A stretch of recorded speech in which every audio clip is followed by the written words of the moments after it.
as commentator of his own gig, recapping what it was like to be on stage at the centre of the Knebworth universe. And first up, we had to ask, was he nervous before the gigs? I'm not going to sit here and go, you weren't nervous and that, but I was, but just not like, oh God, I'm not going to be able to do it. I know for a fact I'm capable of doing it. I was just sitting there thinking, right, I just hope the weather's good. I hope my voice is all right. And that's basically it, them two things, man.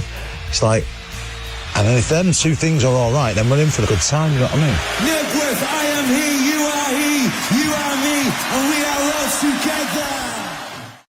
Well, we went down the day before, checked it all out, made sure it was up to the standards that I require, and I look around, so it was empty, but no, there was a good vibe. But approaching on the day, it was me and Debbie and my mum flew on a helicopter. Yeah, it was chilled, man. Very the calm before the storm, as they say. But no, it was chilled. Just wanted to get on, you know what I mean? And obviously flew over it, seen everyone. There's a few people sort of giving it, go on, you. But you know, that's how I like to be treated. We had to put it to him, was doing a gig that big hard work? Not as hard as people think, you know what I mean? The main thing is getting the people that buy your tickets. Doing a gig. I dug holes in the rain in Manchester, you know what I mean? At 8 o'clock in the morning. That's hard, you know what I mean? Doing a gig to a load of people that think you're half decent is a piece of you know what I mean? And here he is on the specialness of returning to Knebworth after all those years. Yeah, Knebworth is a special place, and obviously I played there before with Oasis, but obviously that was 25, 26 years ago, and God knows how old I was. I was probably 20, only I was 25 then or something like that, so, and your head's in a different place.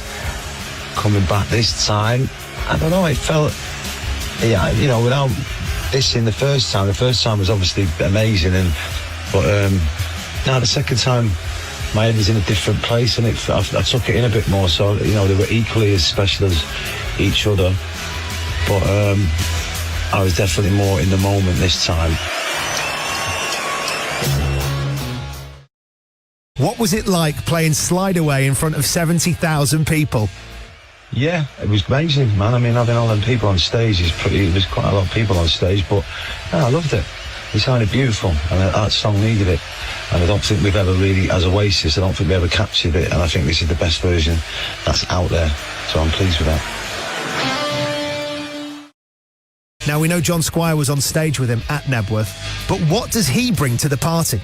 John's guitar playing is, as far as I'm concerned, the best since Jimi Hendrix, and he's a cool cat, man, and he's not giddy. So in them kind of when you're playing to like 80,000 people, it's hard to not, like, you know, run around with your trousers down, you know what I mean? So when he comes on stage, you have to sort of keep you cool, man. So it's good to be around him because he keeps the cool gauge going. So how would Liam sum up the Knebworth experience for the fans? Well, obviously, like, there was people there that weren't at the first Knebworth, so they experienced a new thing, regardless whether it was it wasn't Oasis, but you know, I'm the singer and the songs were there. And obviously there was people there that were at the Oasis one with their kids. But for me, it was great to see different generations coming together for the music and me, you know what I mean? It's like, the music's important, but it's not as important as me. So I'm made up.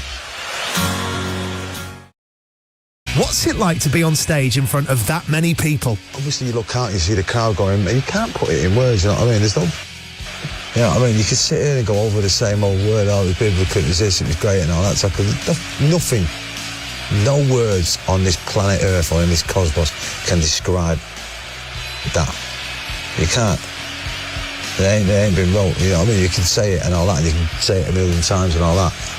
It's just stupid, isn't it, really? You know what I mean? Singing in front of all... Ridiculous, isn't it? You know what I mean? The night before, I was sat in my house watching EastEnders or something, or watching Come Down With Me, you know what I mean? And the next night, you pay like 80, you know what I mean? It's ridiculous, isn't it? Some might say. So what's it like to be on stage? How does he direct the show as he goes through the set list? What type of fans are his favourite? Right, this next one's for the Stephen, he's massive. Yeah, I like to focus on the mad ones. The ones that are losing their you know what I mean? The ones that are jumping about with, you know, as much as people don't like flares and stuff, and you know what I mean? I'm into that kind of vibe, you know what I mean? People just losing the and that, but, you know, obviously, if you start chucking them about, it's not cool and that, but... And then, maybe the ones that are just sort of, like, staring at you down the front, like, intensely. I like them as well. Right then, this is going to be the last one I want to dedicate it to me mum who's here. The one and only Margaret Gallagher.